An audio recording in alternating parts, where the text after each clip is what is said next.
Facebook. All right, let me check the Facebook. Definitely live on Instagram. And a deeper. What's up, Facebook? Hey, Instagram. I'm just writing on slowing down the dating process. What's up, guys? I am back. I feel like I spelled that wrong. What's up, Facebook? What's up, Instagram? Okay, so today's topic is going to be a deeper discussion on slowing down the dating process. I got a question from a young lady, actually on TikTok. She slid into my TikTok DMs, and I wanted to have this conversation live. But give me a second. A deeper discussion on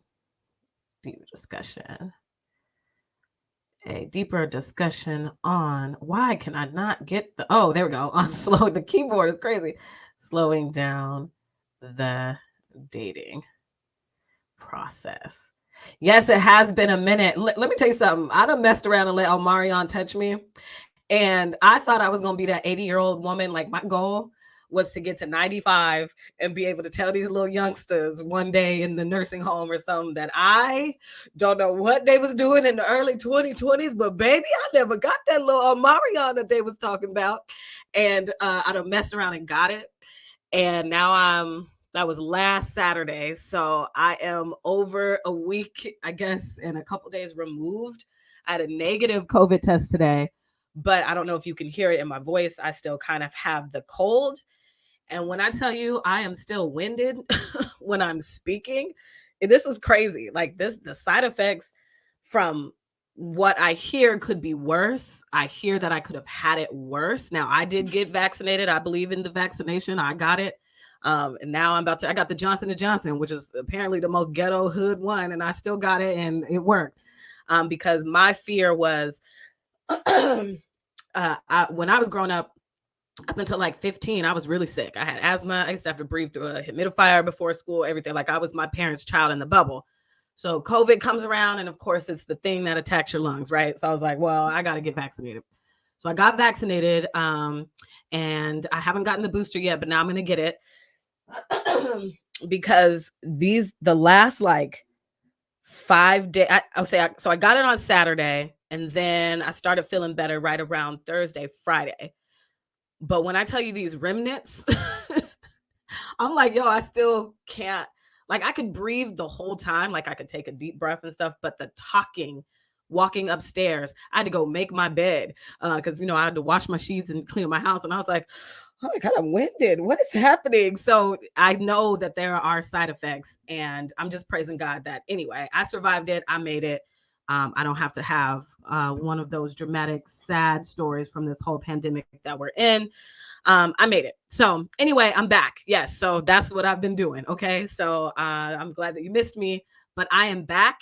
And today's discussion is going to be a deeper discussion, is what I'm calling it, with my friend Cameo.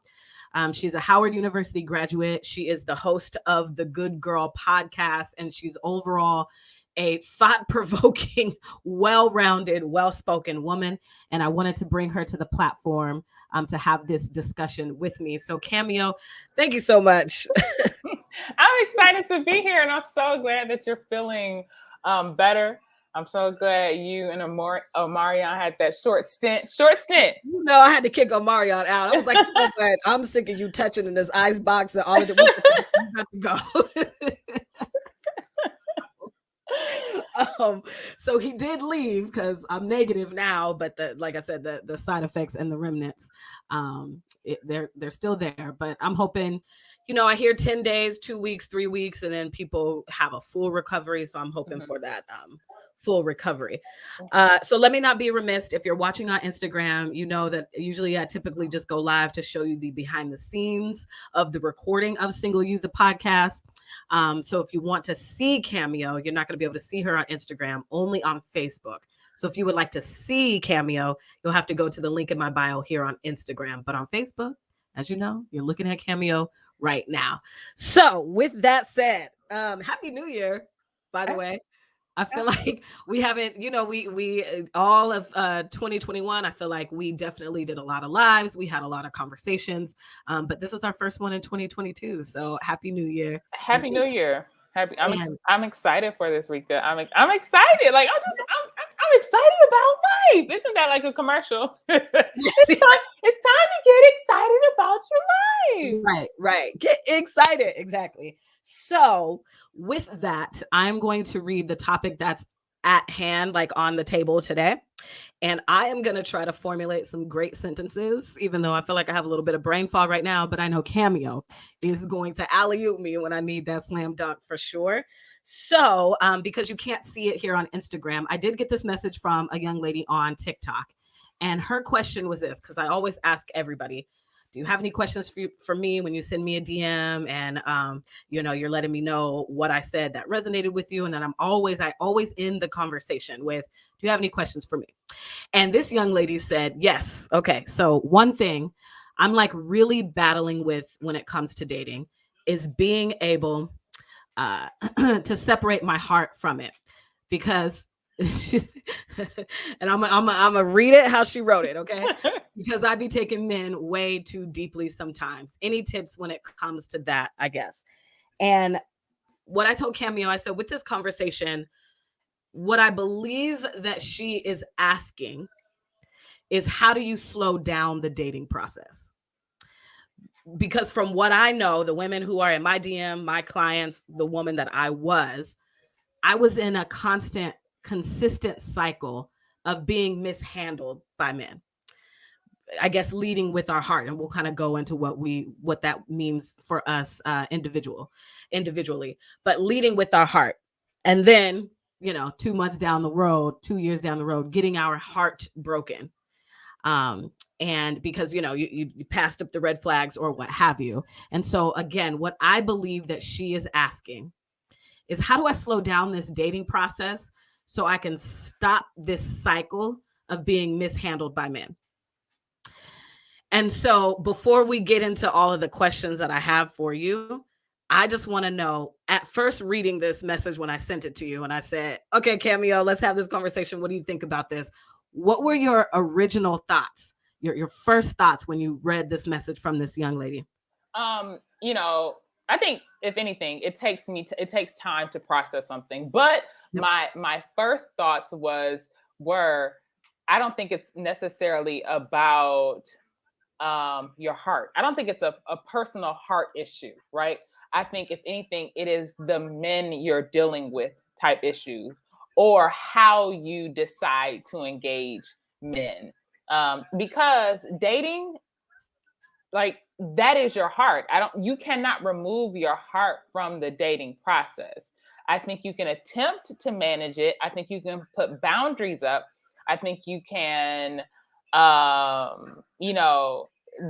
know yourself and know how you show up. So if you fall for someone quickly, whether it's giving yourself a rule, whether it's knowing like, I need to wait at least 3 months before I begin to take this person seriously because you fall quickly, I think that may be a better approach. But I don't think a person's heart per se is ever the problem, because I think our heart is just at the center of who we are. We want to be loved. We want to be in a healthy relationship. We want to be in a committed, for the most part, a committed relationship. We want to feel emotionally safe, psychologically safe, spiritually safe, physically safe. And those are things that our heart seeks. And so I don't think it's anything wrong, with like leading with that desire. That was my first thought. Yeah. And I want to say, when you were speaking, this came up for me too. Yeah. Like, it's not, I don't want us to just be these like robots and women who are in this constant state of fear of getting hurt while we're dating. Like, we could just have fun with it, right? Like, dating should be fun. And I think you're right. I just don't know that there is I guess there is a way, but I just don't know if it's the best way and the most fun way to be out here dating in these streets. Because I was going to say, I don't think you can date without your heart, but I guess you could, essentially.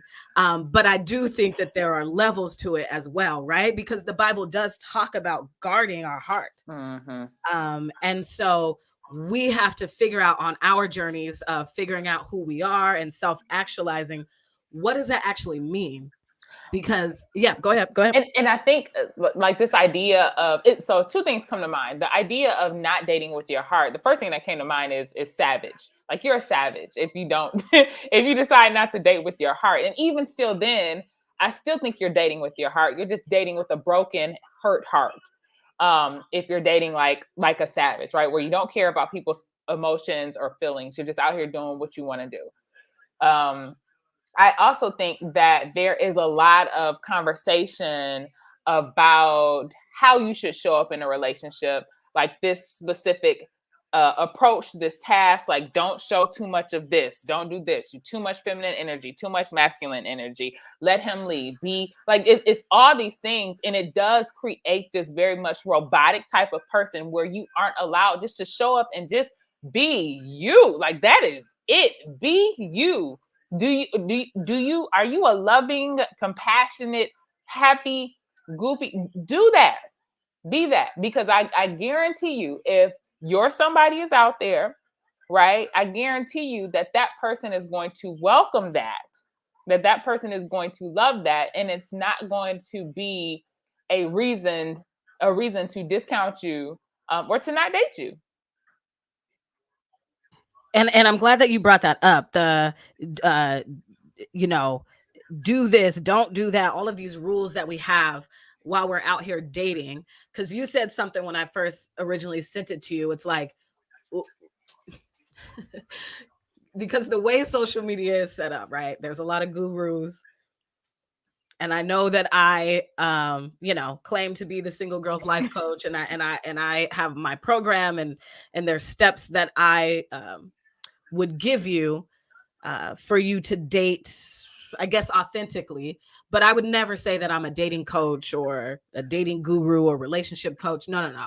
I like to say I'm more of a boundaries coach and a self-love coach, because it starts with you. So we have all of these rules, and this is what you said. You said it's like we're looking for the magic bullet, that one little piece of advice that's gonna finally put it all together for us. Like, we're the dumb ones because we can't get this relationship thing right. And so you think you're stupid, and then you have all this shame around being the single woman who's 35, and even though your career is popping, you for some reason can't get this like relationship lane right. So I'm looking for that one piece of advice. Do you remember saying that? I Yeah. do. Yeah. And so go ahead. I do, because I think that's just because of how it's like, I don't want to go too deep, and I say this all the time. I think it's because of capitalism, right? But because it's easy to sell me a one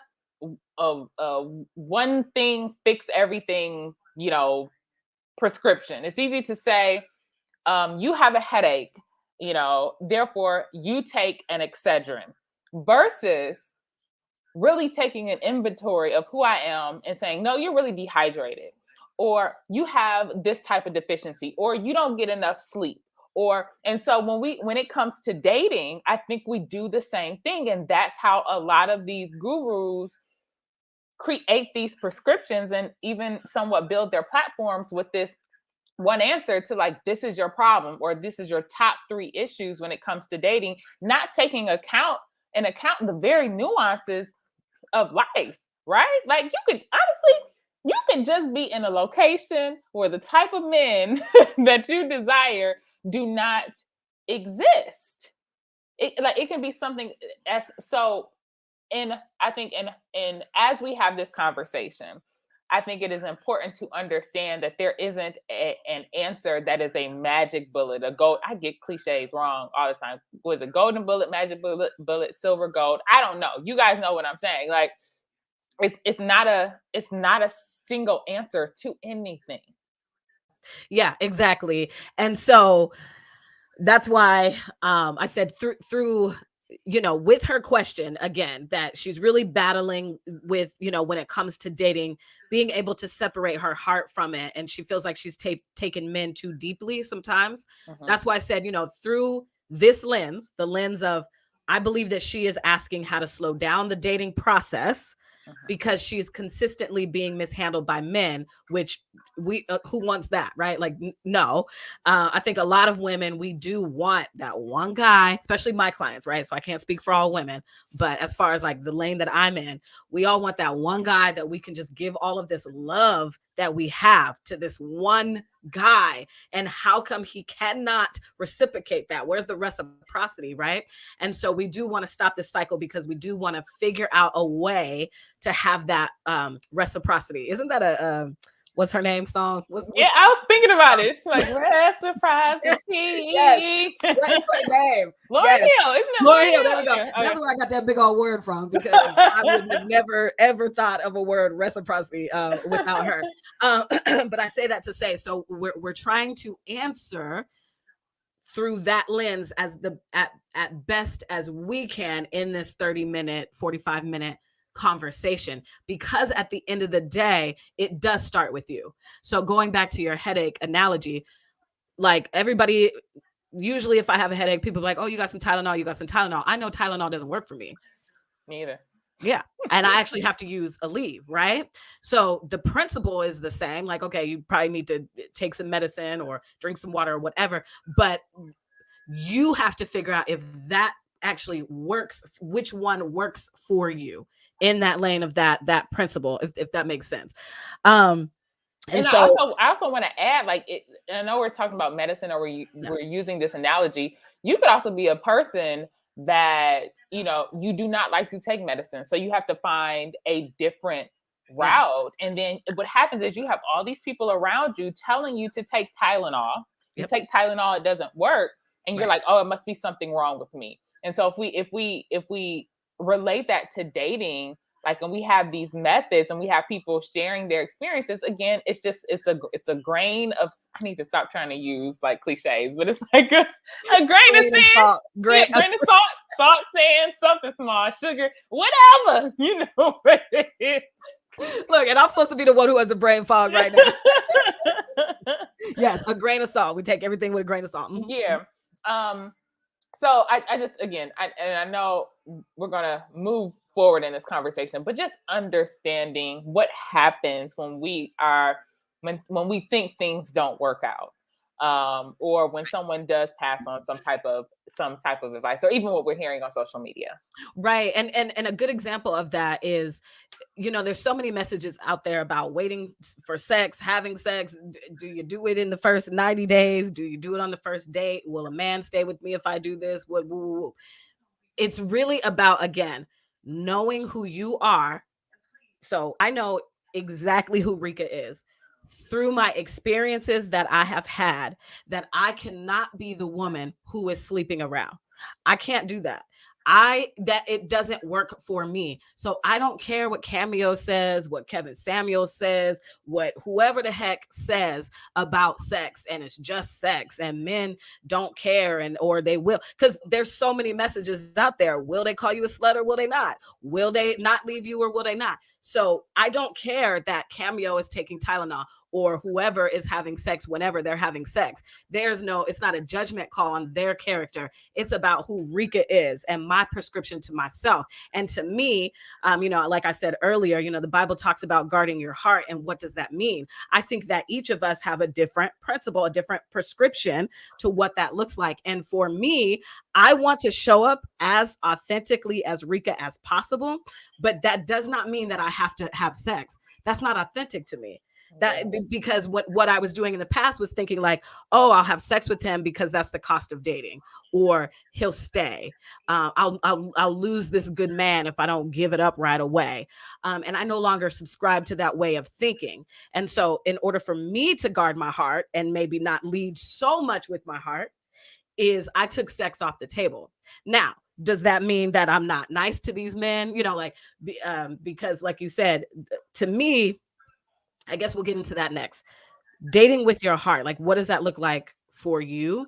And I guess for me, again, it's showing up as authentically as possible as who I am as goofy as I want to be sometimes, as maybe my introverted self as I want to be sometimes, leading with grace, kindness. I'm not rude to these men. I don't feel like I'm God's gift to man, right? Well, he should just woo woo woo and out here um leading, I guess, in a more like bitter way, like I deserve, like, so you, since I deserve it, you should just automatically give it to me. I know that there's things that I also have to give grace, and I also have to, again, lead with love like I want. So to me, that would be, I guess, dating with your heart.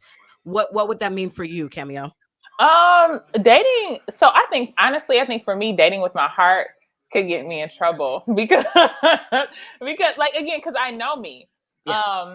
Because if I have decided that I like you, I think not to say I've learned to keep my boundaries in place, but if I have some type of attraction towards you, then I know I will extend more grace to you. I know that I will be just a little bit more lenient to you. I know that I will then begin making up excuses. So, because I know myself when it comes to maybe liking a guy or being interested in a guy, I know I have to, like, I know I have to pause, right? And understand my principles and what I sincerely desire from a man. And so while my heart is present, right, while I am still kind and compassionate and showing that I'm interested, there's also, Cameo has learned there's only so far I'm going to go, right? Um, Based on what I desire at this point in my life and based on what I will do at this point in my life. And when I say that, I want to be pursued. Baby, I'm not asking you out. You know, I may show you that I'm interested or whatever it is, and we can hang out to a certain extent. We can become friends because I also desire a strong friendship beforehand. But I also know if I like you, like if I warm up to you, I'm going to become a little bit more lenient. And so I do have my heart, but I also have my principles and my boundaries. And I always have to come back to that. Like, what do you want? Why do you want it? And how is that connected to your core? Because we could also desire some things, but it's not connected to our sincere core. When I say that, like, we can desire a man, we hear this a lot. You can desire a man that's over 6 feet, but what does that really have to do with your core, right? What does that have to do with your core, right? For me, my core is, do you have a strong foundation, like, in your faith? Like, has your faith been tested? you know, are you authentic? Are you sincere? Will I feel spiritually safe with you? Right? Bump 6 feet, like cool. Yep, you tall.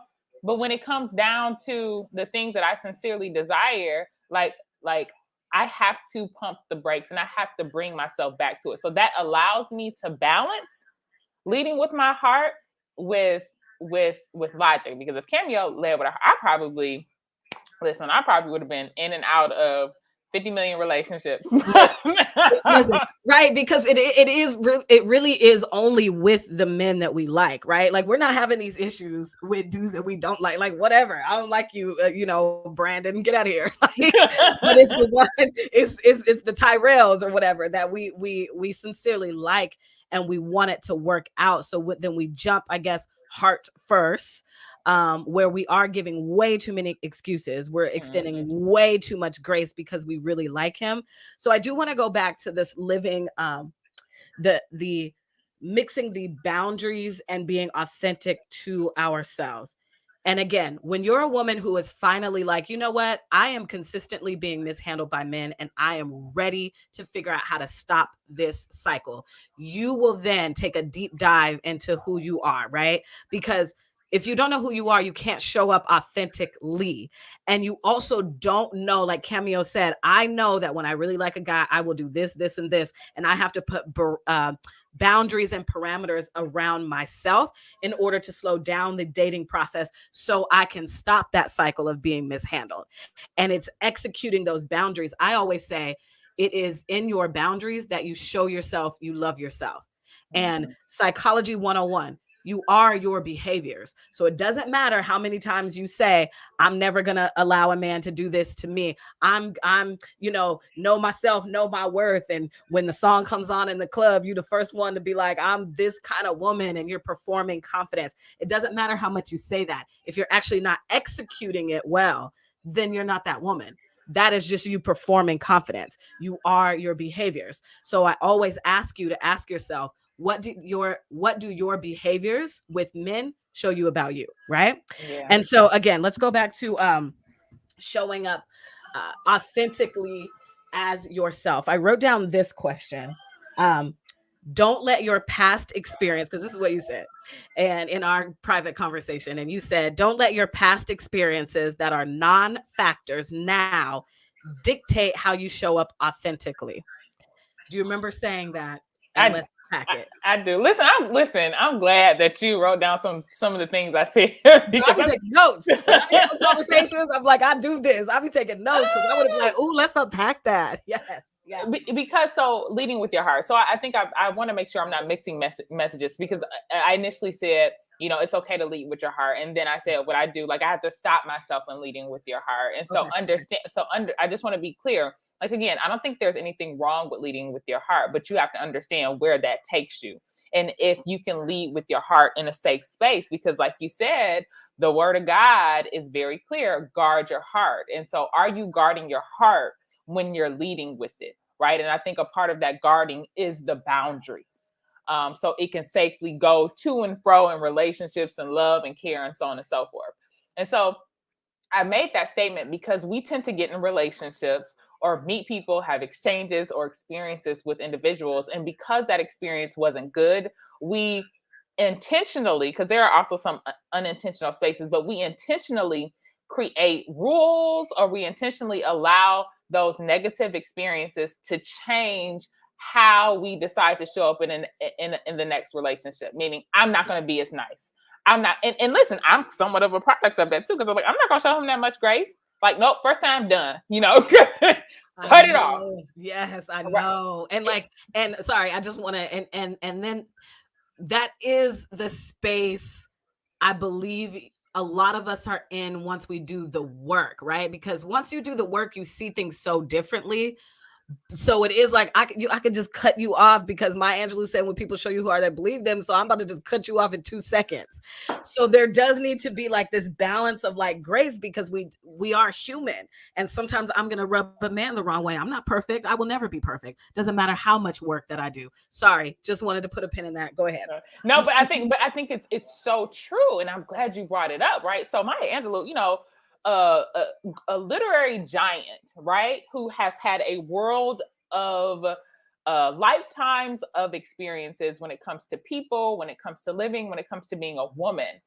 And I just want to, I don't want to compare, but how we have that one sentence and we take it and we run with it. There are so many phrases, so many cultural just things that we say and we adopt and we adhere to without sincerely examining, is that healthy for me? And do I align with that?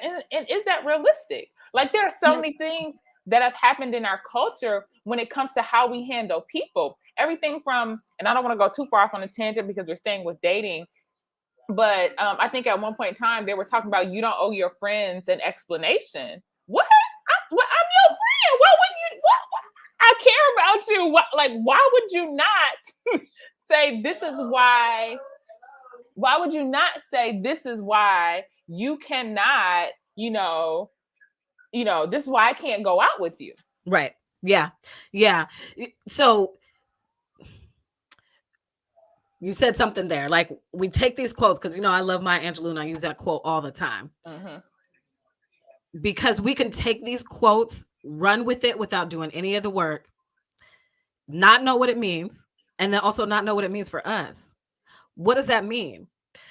You have to figure that out. That I think that this life that we are given, it is going to be a constant journey of figuring out what works for you.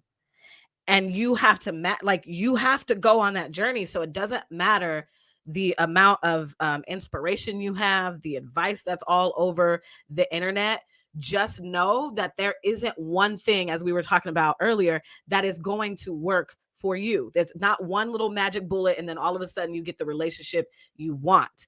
Um, so whenever you're hearing, even, and I say this a lot on my podcast, like, I'm not an expert. I am just giving you advice, I guess, advice, use that term loosely, through the lens of my experiences and what has worked for me and what I know has worked for my clients inside of the program that I have.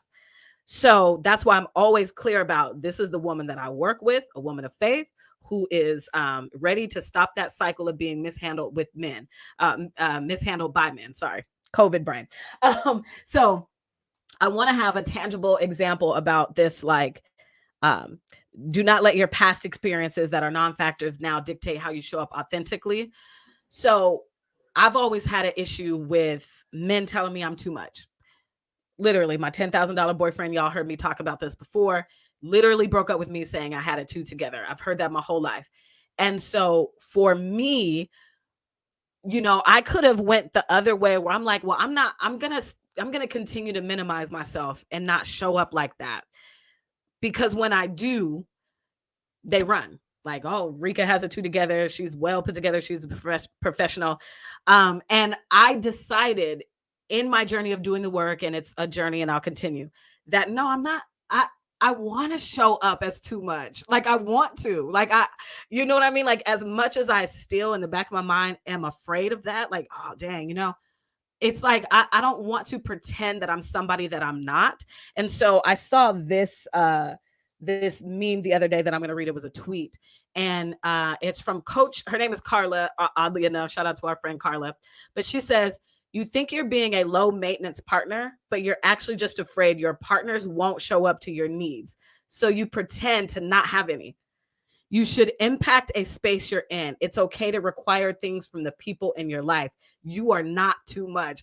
And I was like, girl, I'm about to print this, because if she is not speaking to that part of me that is still a little afraid. And the tangible example in my real life, in this dating world that I am in, somehow I got on a conversation with, just, he will remain nameless, and this is not a call to his character or anything, but somehow we got on the subject of, he doesn't ask me a lot of questions.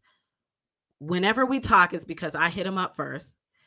He'll answer all of my questions. He can have a great conversation when he's talking about himself. But as far as like the call and response and like, oh, so why do you do what you do? And getting to know somebody, right? I love questions. And I brought that up. And when I tell you, it took me like a day and a half to do it, because I was in my head like, oh, am I asking for too much? I don't know. Like, where are we in the relationship? It's only been 8 weeks or what? Like, am I allowed to? And blah, blah, blah, blah, blah. But because I know myself so much that, one, I'm holding myself accountable to the woman I say that I want to be. And I want to show up fully in that. That's number one. Number two, I am allowed to like take up space in this relationship that you say you want to build with me. Like, you said, I'm interested. You said you want to get to know me. So I am actually trying to teach you how to get to know me. And if you don't have any questions for me, what are we doing? What are we doing? What are we doing? And when I tell you, Cameo, and again, I don't know if he's gonna listen to this, and I guess I really don't care either way, but I hope he hears my heart. I'm not judging your character, right? But he said, okay, he'll work on it, number one. And number two, that he just felt that it was like, oh, I'm just for some reason in my mind, it makes me think that I'm just being nosy. So, and of course I told him it wasn't, and this and that or whatever, but I haven't heard from him in like a day. Oh. So my mind, right? It's like, oh my God, see, I'm too much. I'm too much. Da, da, da, da, da. But the healed part of me is like, no, you showed up as yourself authentically. And if he like it for him not, if we never talk again, I'm proud of myself, because I showed him that you are not the man for me then, because I just need you to ask me some questions, boo. Reka, I have so much I need to say. Yes, go ahead. Because I can see it, but I just Like, want to finish my thought. I can see it. Yes, go. But you said so much. I'm going to try to work backwards. And so I think one thing that we fight against as women is that we very much and very clearly understand that there is a prescribed version of a good woman, a good wife, right? And that is the person who very much makes a man feel comfortable, who doesn't push back, who is his peace, whatever that means, who doesn't cause too much ruckus, who shows up in the relationship prim, proper, and ready. And they don't ask a lot of questions. Like they chill, they eat, and that is embedded in who in our desires to be in a healthy relationship. Because I don't know about you, but I know for me, I want to please. Like I have a desire to, like, I want you to be happy with me and with who I am. And sometimes when you know, my thing is on my on my podcast is to talk about confessions, being honest about who you are, where you are. I don't care what it is, being honest. And so one thing that I fight against is putting myself first and my pleasure and my desire over somebody that I'm with, right? And when I say that, like, I can easily morph, shift, and be malleable to what you want, right? And so therefore you're happy and you're pleased and you're good to go. And I'm happy because you're happy, because who isn't happy when their partner is happy about something you did or who you are? And so I think that's one thing that we push against when you talk about showing up authentically as yourself. We're fighting against this prescribed version of a woman that we come to understand. And then the other piece is standards and desires. And that kind of rolls into that as well, about being very clear on what you desire in a relationship. And and I think I was listening to something and they were talking about asking men questions, and the men who typically, and again, I'm not trying to, I think I am about to throw some shots here, but the men shoot shots, throw shots. I need to stay away from these from these cliches. Yeah. You got to, yeah. You got to chop it out. Let us sing. But the men who typically, in my experience, the men who shy away from questions are hiding something, right? They don't know who they are. And they realize that the questions that I ask, it is either calling you to a standard that you're not ready to meet, right? Or it's calling something out that you know that you need to work on, right? And I think we know that. We may not consciously know that, but something in our spirit, because that's why we're asking the question, because something ain't lined up with what you said or what's happening. Something didn't line up. Something didn't line up because how come you're not asking me questions? Because in my mind, if you're interested in me, meaning you want to know more about me. Now, I don't want to make that assumption, right? But when I'm interested in somebody, when I'm interested in a man, I got questions. I want to know who you are, because to be in how I understand love and care, in order for you to truly love someone and care for someone, is to know them, right? And so when I am like, how can you say you're caring for me and you're loving and you love me? And I know love, we taking a deep 8 weeks, whatever, but to get to know me, right? Like if you don't know that you know that I'm allergic to peanut butter, and you think you're doing something nice for me, and you buy me something with peanut butter, you don't know me, you can't love me. And so how are we supposed to be building something? I'm not even going to get into this idea of leadership. If that's what you subscribe to, how are you going to be able to be in any type of role with me, in any type of relationship with me, if you are not cognizant or aware of who I am, what my needs are, what my purpose is? If we align any of that, how Sway? Like how? Yeah, exactly. So and so all of this goes back to, right, answering her question, which was, how do I take my heart out of it? And because I'm taking men too seriously, and obviously she's continuing to get hurt, right? And it starts with this inquiry, is that the word, on yourself. Because if I didn't know that I needed a man, I love conversation, right? I love it. 2017 prior, I didn't know that I needed to have conversation, like deep conversation. A lot of the pain that I've had in the past with men is because none of them really wanted to get to know me. But I let a lot of that slide. Like, yeah, okay, what's your favorite color? What school did you go? Woo, woo, woo. All that surface stuff doesn't matter. Can we ask those questions? Sure. You should know my favorite color is blue. My room is blue. Maybe you should know that. I don't know. But that is not going to help you in loving me correctly. And what I want at the end of the day is to be loved correctly. I want you to read the manual that God made for Reka. You read it and you're like, okay, boom. And in order to read it and understand it, you have to ask me questions. And that is so important to me. And I did not know that until I started doing this work, right?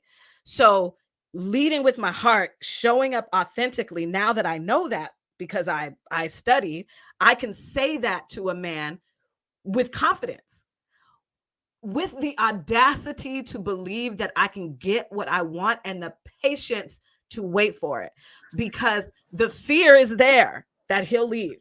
Oh, I'm going to be too much. I don't know that I could ever tell anybody that, oh, your fears and stuff go away. I don't know. Maybe if you're a monk or something, I don't know. For Reka Janelle Robinson, who's a Cancer, who thinks too doggone much, so much feelings going on, I overthink it, and I know that. But now, because I've done the work, I'm able to capture my thoughts and say, if he does leave, so what? Yeah. That is exactly what you said, and I'm gonna say it wrong, your quote wrong, but basically, if I'm calling him to be the man that he doesn't know how to be, he will leave, and that has to be fine with me, because too many times I stuck around with men who didn't know how to be the men that I needed them to be, and I'm no longer here. This is not build a man. Right. I'm not molding you into anything. You just gonna come. I'm gonna come and we're gonna see if we're suitable for each other. And if we're not, but you're able to execute in that lane, you're able to slow down the dating process once you know who you are. And once you get rid of that mindset of thinking, oh, having a man makes me more valuable. Yeah. You have to get rid of that mindset. You have to be transformed by the renewing of your mind. And I see your wheels turning. So go ahead. Yeah. It's so much when I think about, what I really desire in a relationship, because that's earlier I talked about boundaries, right? And I talked about leading with my heart. We're basing this on one of your viewers' questions and what boundaries do. My boundaries always come back to what I sincerely desire.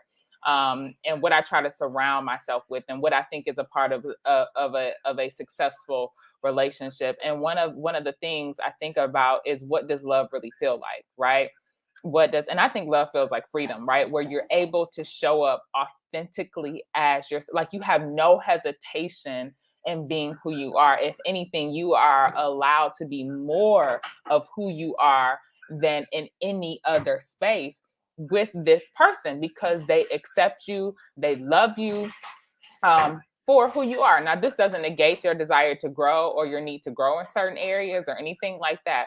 But I think that is a part of, too, like for me, my call, as well as the other person's call, to be authentically themselves. And I think I can only find that out if I'm asking questions, if I'm showing up authentically. And then it was this other quote, like I always keep it in rotation for me, because it reminds me of what I want, and I'm going to butcher it, but it's something along the lines that says there are people who will run their fingers through your mind and through your soul before they even begin to touch your body.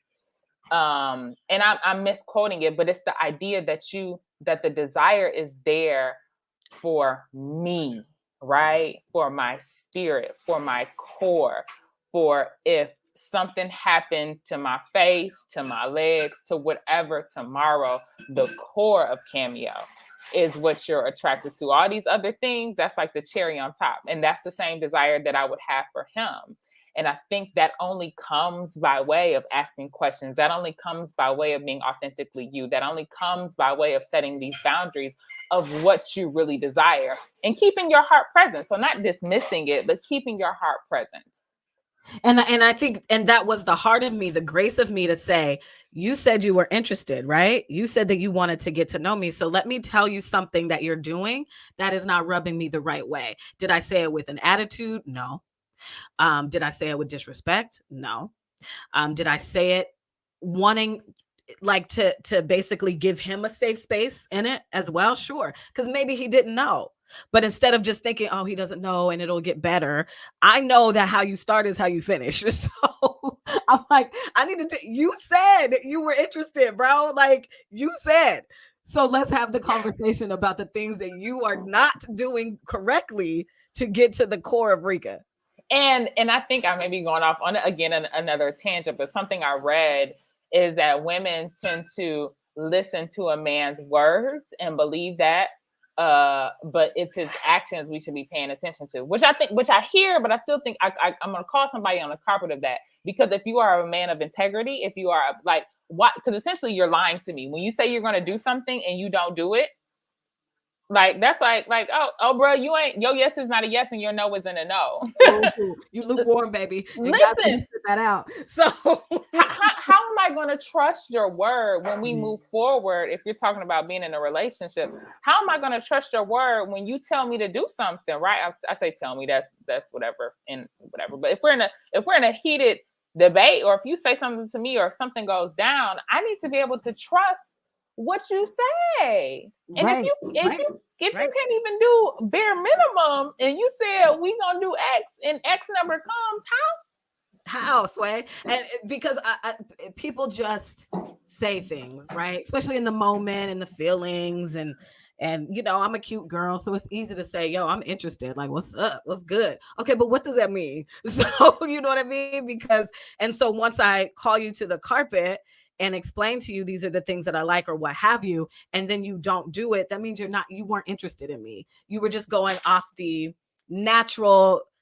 fleshly spirit or what have you, which is fine, I guess, because I do think that we have to be attracted to each other. But for me, I will always call you to the carpet if you say I am interested in you. Cool. Well, this is what I don't like that you do. That's it. And I think the right person that you're with will match.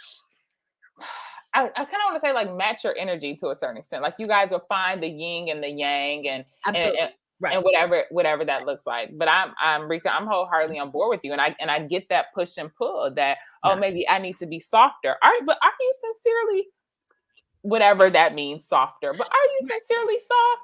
Maybe I'm not, and whoever I'm supposed to be with, he'll be quite all right. He may like that part of Cameo. That may be the thing that gets him like, oh wow, she challenged me. You know?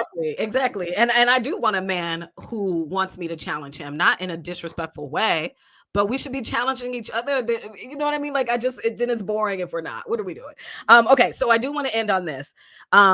Things that we said in our private conversation before we went live, I'm going to mention, and then I want to end on us talking about how religion plays a role in the pressure to like get this relationship thing right? So there is a difference in dating a man who wants a relationship and wants to be married versus a man who doesn't, who is, and I'm not saying that the guy that I was talking to is what he wants. I don't know. But he did say these things like, I want a mature relationship. I want to slow it down. I want all of these things, which is great. But I feel like in this moment, and maybe 2 days from now, he'll still be around. But I feel like in this moment, the pressure got too much for him. And when he got called to the carpet, couldn't rise to the occasion. So there is a difference. And that's why we have to be having these first, figure out who you are, right? As best as you can. Then have these conversations with these men. Ask every question you want to. Do it in fear. Because like I said, I had them thoughts like, oh God, he's up too much. He's gonna, but just do it afraid, right? And then, okay, so I guess this is gonna be two parts of it, because in ending, and this was only supposed to be 30 minutes, and I think we're like 45 minutes in, but in ending this discussion with the question that she had, right, that she was battling this when it comes to dating, being able to separate her heart from it, and she was taking men too deeply. which we took as she was asking, how do you slow down the dating process? Because I'm sick and tired of being consistently mishandled by men. And we had a discussion about our faith, because we're women of faith. We grew up in church. How sometimes, and I know this was true for me, the pressure with religion and faith to get it right has us dating in fear, because we're so afraid to make the wrong decision. And if I believe in God, I should be able to make right decisions at all times. Do you believe that we have a pressure from like the religion space, sometimes our faith, when we really didn't go on the journey to figure out who God was for us? Do you feel like there's a pressure there that is causing us to date with fear? No doubt. Without a shadow of a doubt, Reka. I think it is present. I think I had it on both ends, right? Where I was in a relationship and I just wanted to explore. I just wanted to have fun. I wanted to see like if I really like this dude, if this could turn into something. So I initially entered the relationship very no nonsense, right? I liked you, you like me. Let's see where this can go. In the onset, he was like, marriage. I said, whoa, calm down, calm down. But then along the line, it just didn't feel good because I liked them, but I wasn't thinking that deep in terms of a lifelong commitment. And a part of me felt like bad because I sincerely did like you, but you felt as though you were so sure of this marriage thing. And I'm just like, wait, calm down. So that's on one end. So I think the pressure is there from the faith community. And then I internalized that. And so the next relationship I was in, I was applying the pressure like, well, you should know if you like me, you should know off the bat. And I think that takes away from the now, right? All we have is now. We don't have 5 minutes from now. We don't have 5 minutes ago. All we have is what is in front of us. And I think allowing ourselves to be in the moment, to be present, to simply get to know the person versus getting to know them to marry them will help us make a decision, right? Will help us build still healthy relationships. Because if it doesn't work out with you, I still think you can probably be a dope friend, maybe a business partner, maybe, you can come to my housewarming, maybe our kids will play together. Who knows? But I definitely think the pressure of marriage, perfect, getting married because we're faith and we should be after the ring and he should know in 10 minutes on site if I'm wife, like on site, baby. As soon as you see me, I want you to be like, what's good? Let's get married, right? And then there's the other piece was it because you said this in our private conversation before we went live as well, is that when there's so much pressure, there's this pressure cooker of, well, you a woman of God, so you should know, and the goal in life is to get married and have kids. We're on edge and we're thinking about every little thing that he does, like, oh, he didn't open the door, so he ain't husband material. Like, do you remember saying that and speak to that some of that? I do, because I used to be like that, and I do not like it. Like, I do not like examining your every move and running it through a barometer of your worth if you are my husband or if you care for me. Like, I don't like that. Like, that's extra energy, emotional energy, when people are literally just existing and we're human and we have habits and we have different backgrounds. Like, we literally just can't get to know each other. And so I definitely do think it's problematic. And even in the thought process of thinking that we could get it right and we're trying so hard to get it right, like, that is literally opposite of Christianity, right?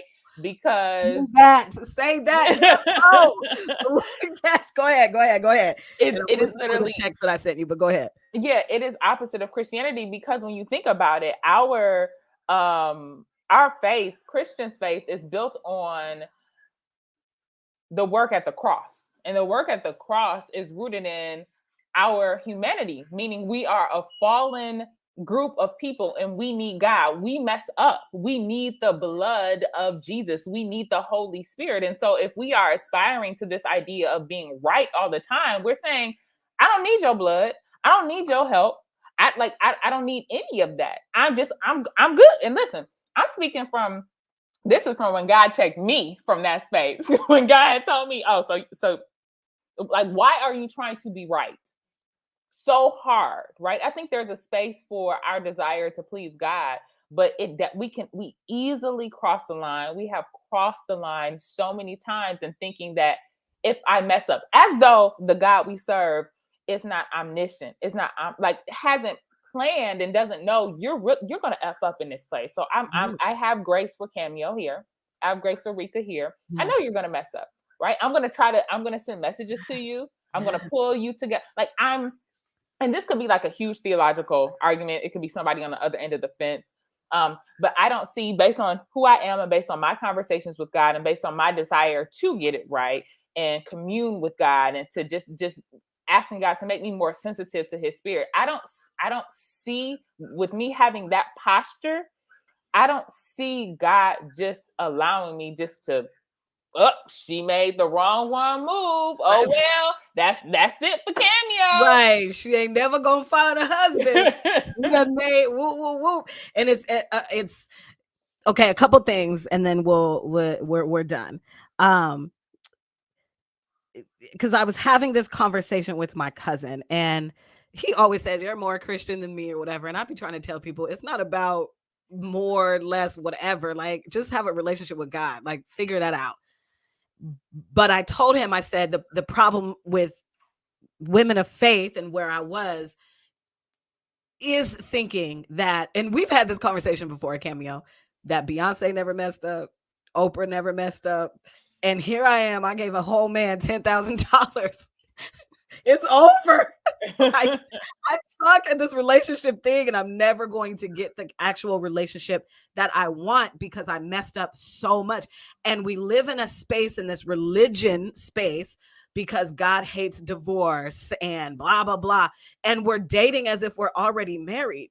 Y'all not. So how about instead of like getting married and just trying to make it work because God hates divorce, how about we get this single part of us right first, and right in air quotes, because there is no perfection. But if Paul, 1 Corinthians chapter 7, verse 8, it's tatted on my heart, where Paul says, to my widows and to my unmarried people, it is better to stay single as I am. And then he goes in to explain why. We should probably try to figure out what he means by that for us. So you get this solo journey as you master it as best as you can before you get married. And then that's why God is like, well, I hate divorce because it's messy or whatever. But he's not saying you can just marry whoever and then don't get a divorce. No, there's like principles and there's levels to this and everything. Also, when you were speaking, because we're so in this mode of like, oh my God, he didn't open the door for me. He didn't call me back right away. He didn't do these things. So he's not husband material. We throw men out as if you're not husband material for me, then you're not worthy. You're nothing. Like you're a trash man because he didn't open the door, because he didn't. No, I feel like a lot of women, we don't give enough grace, not only for ourselves, but for men as well. They're still children of God. You call yourself a woman of faith and a child of God. And if you truly believe that, then everybody on this planet is a child of God, but you will throw him away because he isn't what you're what was the word that you used? Dissecting him way too much. Yeah. And I feel like you wrote something down. So go ahead and then I'll read the text that I sent to you and my cousin. I'll be writing stuff down. I think you're like me. Because look, we both went to Howard. We both was in TV production. We both know how to do interviews. We both know how to. So you and I, when we be in discussions, we'd be like, hold on, she said this, so let me bring it up. Right. So it was something you said about being, being successfully single, right? We talk about being successfully married and how can you be successfully single. But I think what we really don't realize is that who we are single, who we are as an individual, is very much who we are in a relationship. And so if you are unhappy single, you will be unhappy married. Put that on a t-shirt. If you are unhappy single, you will be unhappy married. I promise you. And for those of you who listen to my podcast all the time, you know my cousin Linnea married 18 years, 3 kids. She told you that. Marriage didn't make her happy, and neither did them kids. Neither did them kids. Marriage or kids, in my humble opinion, they do nothing. They magnify the issue. If you become a better person because of your kids, I would like to believe that you already had a desire to become a better person. Like that is who you are. And this may have birthed that in you, or this may have, just giving you that extra little push that, but it doesn't solve, it doesn't help. If you have trauma single, you're still going to have trauma in a marriage. And it happened so long ago, but I remember, I don't know if I want to bring it up, but essentially there was a conversation about who should therapize or counsel married couples. And the idea was that only a married person should do it. And I have a friend, she's a therapist, and she wasn't offended, but she just kind of pushed back on it. And so did a lot of people, because I think what people fail to realize is 99.9% of the issues, I'm going to say probably 100% of the issues that you have in your marriage are a result of an internal issue that you have personally. And people don't realize that. Like the issue you got with your husband is really a projection that not to say your husband's perfect, not to say your wife is perfect, but how you handle the situation, how you manage the situation. Like it's you guys' trauma colliding. Once you get your trauma healed, you're 9 out of 10 going to call him higher. And then it's up to him to decide what he wants to do with his trauma. And he's going to be all pissed. No, bro, go get your trauma, taken care of. You go on therapy on your, so that's really the point that I wanted to highlight. Like, get yourself together individually. And therapy, coaching, mentor, whoever you're using, they should be a mirror to who you are. Like they should make you dig deeper inside of you. That's why a lot of therapists always ask you, well, how did that make you feel? And da da da da da. Now, there are lanes that you could be like, I may not ask this particular therapist about financial stuff. I may not, but it doesn't mean that it's not a knock on them and the work that they could do for me in a different lane, right? It's just again, the more that you look inside and figure out who God created you as, the more your answers will come from there. And some of us do need help. That's why therapy exists. That's why coaching exists, mentorship, whatever. And I would arguably say all of us do. I don't think any of us could walk this earth. Even Jesus needed God. You know what I mean? Like, so I just don't, I don't see a life where you're just doing it on your own. Like, you know what I mean? It's impossible because I think TD Jakes talked about having a blind spot, right? Like just because of who we are, we have a blind spot. And also, Reka, just basic physicality. Unless something is invented, which I don't think it will exist, I will never, ever be able to fully see myself as I am. I'm always seeing a reflection of myself. So having someone else view you in a non-judgmental space will see things you can't see. Like it's parts of my body probably I can't see that a doctor and seen, right? And seen the inside of something. You know, I just listen. Let me tell you, because my wax girl Alicia, she doesn't see things I will never see. Like just have seen Reka. That's my girl now. Yeah. Listen, them positions they be have, you be like, wait a minute, could you? They just be having full conversations. Like, I know you comfortable with my behind up in the air, but can I get comfortable? Listen, she know me better than any man will. That's right now, that's on today's date. But anyway. Oh my goodness. Yeah, we had to get silly because that's me and Cameo. Okay. So I want to wrap it up. If there was like, I'm going to read this text that I sent you because this is kind of like the heart of me and how I want to be dating and living life. And there is no perfection. So I'm going to read that, and then we'll end it with any last words that you would have for her, for the girl who asked the question, and I'll put it back up on the screen. So this is what I said to you and my cousin, because we're obviously, my lane is, we're always talking about self-love and relationships and all of that. And I said, I also think that we have to stop being afraid of the outcome. We have to focus more on the now and making wise decisions. Yes, we should be wise. God wants us to have wise counsel. We should be wise people. We should be striving to be a wise person. Sure. Yes, that's on the table. But also, so what if we break up? So what if I don't work out with the next guy? I'm not going to hell. Like, so what? It'll hurt, but I need to trust that I will get over it. I will heal and grow from it.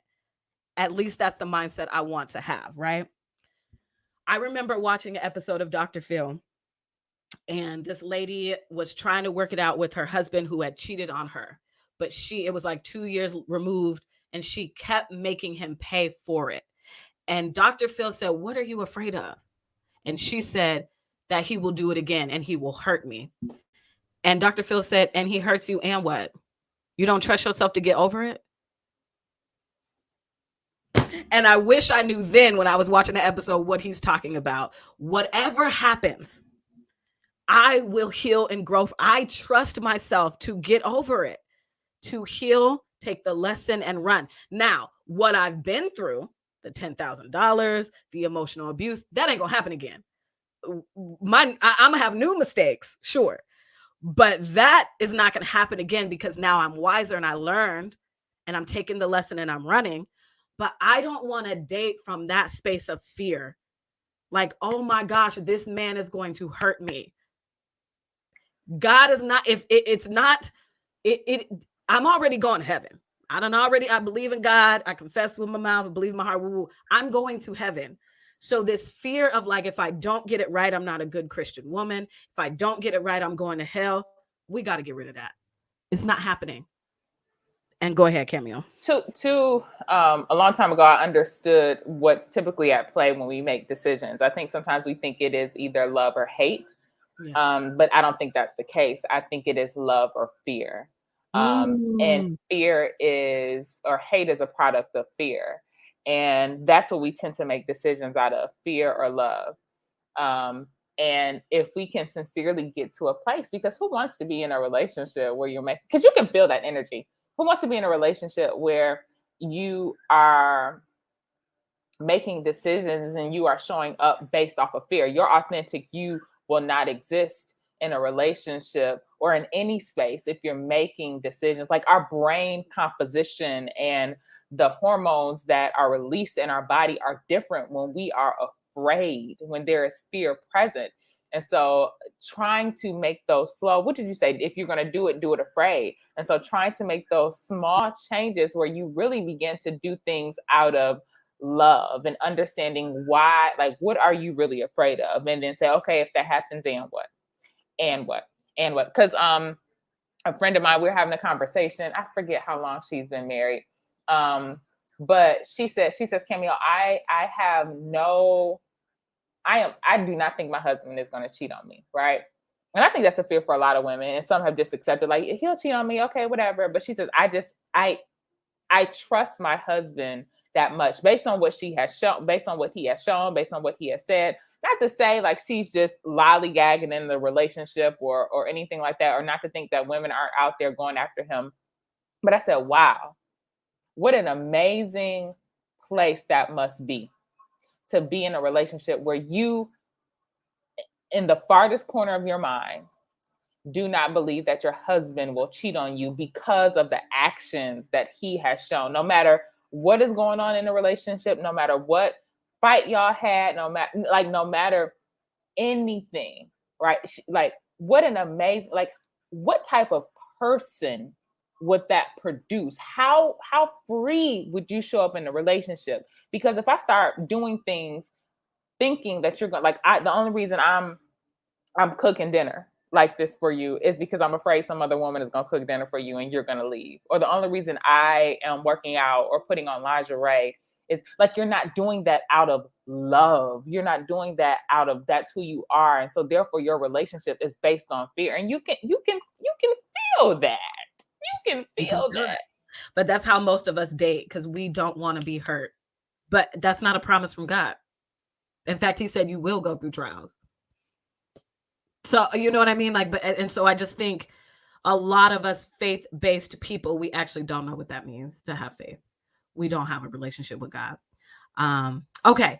So with that, is there any did we cover everything that you wanted to say about this question that she asked? Was there any other last words? I think we very much covered it all, Reka, but the only thing I'll say is I think developing boundaries based on what you desire and really asking yourself, why do you desire those things, right? Mm-hmm. And is that what you truly want? And I think what helps me, and maybe possibly what'll help her, is reminding yourself of those things, whether it is a love song, whether it is, a conversation you heard a man had about how he loves his wife. Or the fact that he prayed. Like, it's hard for me to accept some things and accept some things for men and do some things that conflict with my standards when I'm constantly reminded of like how I know a man can love you with his spirit, like how he will protect you, how he, like, it's hard for me to accept those things. So keeping those things at the forefront of your mind, I think will help her to not make decisions or bad decisions that aren't healthy for her heart and get her to a place where she doesn't want to be. Yeah. Yep. It is always about holding yourself accountable to the woman you say that you want to be. Go on that journey. Yeah. All right, Cameo, thank you so much for being on Single You, the podcast yet again. Is this episode like 3, 4? I don't know. It's always fun. Right. I love having Cameo on. Thank you for everybody for sticking with the conversation, even with my COVID fog. And I know that I sound sick, but I do want you to know that I am doing much better. Just a little remnants, I guess. So with that, if you have any questions, just like the young lady did here, and you want me to answer, have a discussion. I like to call it a deeper discussion, not really answering or giving advice. I like to have the discussion because we're not having these conversations, especially when we were growing up as millennials in the 90s, when nobody sitting us down. Nobody. So I love having the discussion. So if you have any questions, my DM is always open. So until next week, bye. Let me end the live here.